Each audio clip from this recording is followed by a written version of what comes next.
Good morning mga kaidol, no? Happy Sunday sa mga kaidol, no? Na ako ibalita sa mga kaidol, good news ha. Kana salo yung mga kaidol mo na katong poso nga ako ang gikuan, kumbaga mao na katong ingon ako nga nagbuhat kog tabay diri nga tubig. So mao na. So mao na siya kaidol, no? So nahuman na. So ato na siyang lantawon mga kaidol. So muagas na mga ka-idol. So, so mo ni mga ka-idol, no? So ako nang gibangagan diha. So para ang mga pobre pohon ug walay mga tubig, welcome sila mga ka-idol. So ready na ni mga ka-idol no, naa na siya ikuan. So mao ni abya na to. So mao ni. So mao na akong gipalit nga water water pump para diretso na dito sa reservoir. So kana siya idol nanay tubig diya sa ubos. So mo ni siya mga ka-idol, no, dulong dire. So mo ni siya ang connection. So ato dito mga ka-idol, no. So naani siya reservoir so pohon walay tubig ang atong mga pobreng makaluoy mga ka-idol, no. So diri na sila mga ka-idol. So libre lang mga ka-idol, no, libre lang walay bayad. Siyempre ang Ginoo gihatag ni sa tuwa sa para libre ra ni. Gihatag sa Ginoo. So mo na mga ka-idol tara. Yan na, so muna na ang connection rin mga ka-idol. So tuwa atong reservoir sa taas mga ka-idol dito. So ang tubig anak mudagan pa dito so mga idol. So wa na tay problema supuhon diri na manguha ang ato ang mga pobreng makaitoy.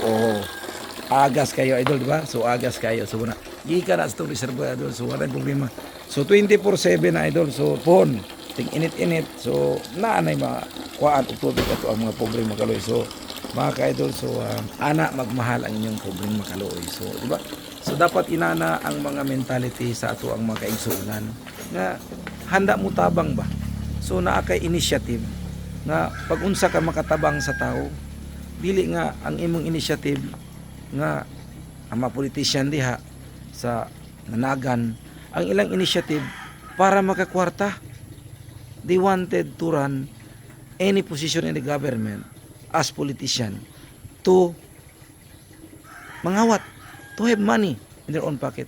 Dili pa rin ni pobre makaloy tanawa. Naanatay tubig, 24/7 ang tubig, di ba? So mo na mga ka-idol, di ba? Ayun ko mga ka-idol, muna ang akong piramintigingon yung mga ka-idol nga. Ako mga ka-idol, I have everything. Tanawan pa ninyo. Ha? Natay sakyanan, natay dakong balay, ba? Kita gatag blessing sa Ginoo, ha? Si pobreng makaloy, isa ka secret millionaire, di ba? So, sa pamay inyong ipangita mga ka-idol, karong 2028 future congressman ng Butuan City. Ay mo kalimot kasi tabang lang yun na akong nyatag tanan diha nga mga taxes, mga budget diha ug unsa pa nay mga pondo sa gobyerno para sa inyo ha gyud na. So kani isa na ni, ha? Initiative ni pobreng makaluoy. Oh. Para sa tanan sa katawhan ni, dili lang ni para dili lang sa kuslingan. Tanan nga walay tubig pwede diri ta magkuha, problema. So pohon pod og si pobreng makaloy may congressman magpalit po kong inani nga machine, water pump para sa inyo ha pong mga barangay. Tanang mga barangay akong butangan tanan diha nga naay mga poso, naay mga tabay atong butangan og electric machine nga parehaan ni og buta tog reservoir para dili na mo mag bumba-bumba pa. So automatic na. So mao na siya mga ka-idol. So mao na ang tumong na gugma para sa katawhan mo na mga ka-idol tanawa atong balaya. Ha?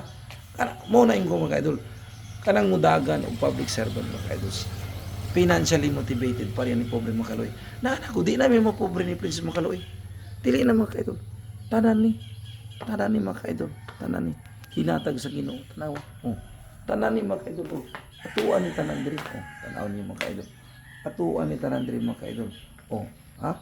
So, syempre, dili mo makalimot mga ka-idol ang atong president, ha? Ang atong presidente pohon. Inday Sara Duterte, Congressman pobreng makaloy sa Butuan. Siyempre, ang idol na to, Tatay Digong Duterte. We love you, Tatay Digong. We love you, Inday Sara Duterte. 2028 election for president, ha? Di mo kalimot. So, mga ka-idol, so, sa walay tubig pohon, mga ka-idol, no? Dire, libre ra mo ni pobreng makaloy. Gikan sa akong kasing-kasing, gikan sa akong asawa, si Prince Makaloy. Amo ning gibot as initiative para makatabang mi sa kapwa. So mga ka-idol, God bless. Amping mong tanan, mga OFW, nagtrabaho sa gobyerno, mga Philippine Army, si Pobre Makaloy sa Philippine Army. Sa mga United Nations Peacekeeper, si Pobre Makaloy, isa ka United Nations Peacekeeper. Si Pobre Makaloy, isa ka OFW, naa sa Amerika for 20 years. Ha? dito ko kita blessing sa Ginoo. So mga ka-idol, we love you so much. Amping mong tanan. We always believe in God. We have to pray all the time for safety sa tong pamilya. Nga magmalipay yun ta. Kauban atong mga pamilya, kauban ato ang mga kasilinganan. We love you so much. God bless. Bye-bye.